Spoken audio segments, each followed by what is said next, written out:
Indira circle खाते Rajkot municipal corporation संचालित જે બસ છે જે રાજકોટની બજારમાં યમદૂત બનીને રખડી રહી હોય એવી રીતના કાલે 4 નિર્દોષ લોકોના અકસ્માત કરી અને મૃત્યુ કરી અને ભોગ લીધેલો છે।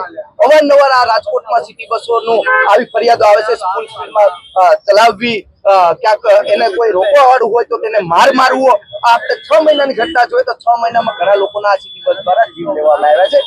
અવારનવાર પણ અમે વિરોધ પક્ષ તરીકે તેને કોર્પોરેશનને જાગૃત કરવાના પ્રયત્ન કર્યા છે, પણ કોર્પોરેશન ક્યાંક ને ક્યાંક ભાજપના લોકોનો આ કોન્ટ્રાક્ટ હોય, વર્ષોથી આ કોન્ટ્રાક્ટ ચાલુ છે, આ કોન્ટ્રાક્ટને ક્યાંક ખેલ ના પહોંચે, આ કોન્ટ્રાક્ટને નુકસાન ના થાય અને ભાજપને નુકસાન ના થાય તે માટે આના કોન્ટ્રાક્ટરને કોઈ પણ પ્રકારના પગલા લેવામાં નથી આવ્યા। એના પરિણામે કાલે રાજકોટના 4 નિર્દોષ લોકોના જીવ ગયા છે।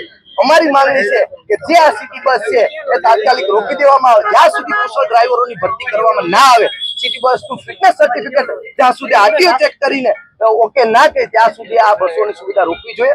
જે કોન્ટ્રાક્ટર છે, જે ડ્રાઈવર છે, એની ઉપર કડકમાં કડક માનવ વધનો જે ગુનો છે એ નોંધાવવો જોઈએ અને જે લોકો આ કોન્ટ્રાક્ટ દેવડાવવામાં સામેલ હતા એની ઉપર પણ ક્યાંક માનવ વધનો ગુનો દાખલ થવો જોઈએ એવી માંગ સાથે અમારો આજનો કોન્ટ્રાક્ટર ભાજપનો કાર્યકર નીકળ્યો છે। કોન્ટ્રાક્ટર કોઈ પણ હોય, કોઈ પણ પાર્ટી સાથે જોડાયેલો હોય, પણ હવે ખરેખર જો આ પાર્ટીમાં ભારતીય જનતા પાર્ટીમાં થોડીક પણ શરમ હોય ને તો એને આ માણસોના જીવ સાથે રમત રમવાનું બંધ કરી દેવું છે।